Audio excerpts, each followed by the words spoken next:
से आपको सारी बताइए कि चल क्या रहा था इस कहानी के अंदर। अब इस पूरी कहानी को जब हमने खोला तो उसमें ये जानकारी निकल कर आई कि ये तो एक दूसरे को धमकाने लगे हुए हैं। ट्रंप कह रहे हैं कि तुम्हारा बजट काट देंगे, तुमको जो सर्विसेज दे रहे हैं वो रोक देंगे। मस्क कह रहे हैं कि हम तुम्हारे राज खोल देंगे।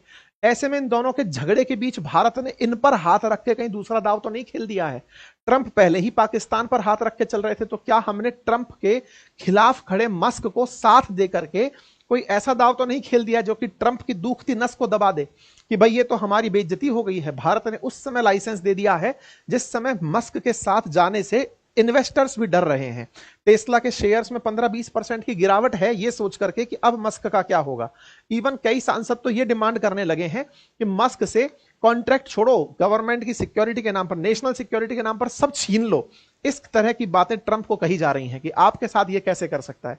तो अब ये अपने आप में एक पॉइंट ऑफ कंसर्न रेज हो रहा है कि भारत ये खेला खेल रहा है कि रियल में इसको मौका दे रहा है। खैर, हम तो बात टेक्नोलॉजी की करते हैं कि अगर ये आएगा तो इससे टेक्नोलॉजी इंटरनेट की बढ़ेगी और बढ़ने से हमें फायदा होगा। अब बात कहां अटकी है? बात बस इतनी है कि इनको भारत सरकार का जो इसरो है ना, उसकी एक कमर्शियल विंग है जिसका नाम है इन स्पेस, उसके साथ अब परमिशन और लेनी है सो दैट कि इंटरनेट सर्विस प्रोवाइडर्स को, जो सैटेलाइट सर्विस प्रोवाइडर्स हैं, उन्हें भारत के सैटेलाइट डिपार्टमेंट, जो कि मतलब इसरो के पास में कमर्शियल विंग है इन स्पेस के नाम से, जो कि मतलब ये सारे काम करती है कि भाई आईटी परमिशन चाहिए आपको, अपनी तरफ से सैटेलाइट भेजनी है या कुछ करनी है, उससे भी आप परमिशन ले आओ, उससे परमिशन मिल जाए, अपना काम शुरू करो। तो साहब अब बता दो कितने का बिक सकता है। तो देखो, इनकी तो बात छोड़ो कि ये तो कितने में पाए होंगे, हम अपनी बताएं।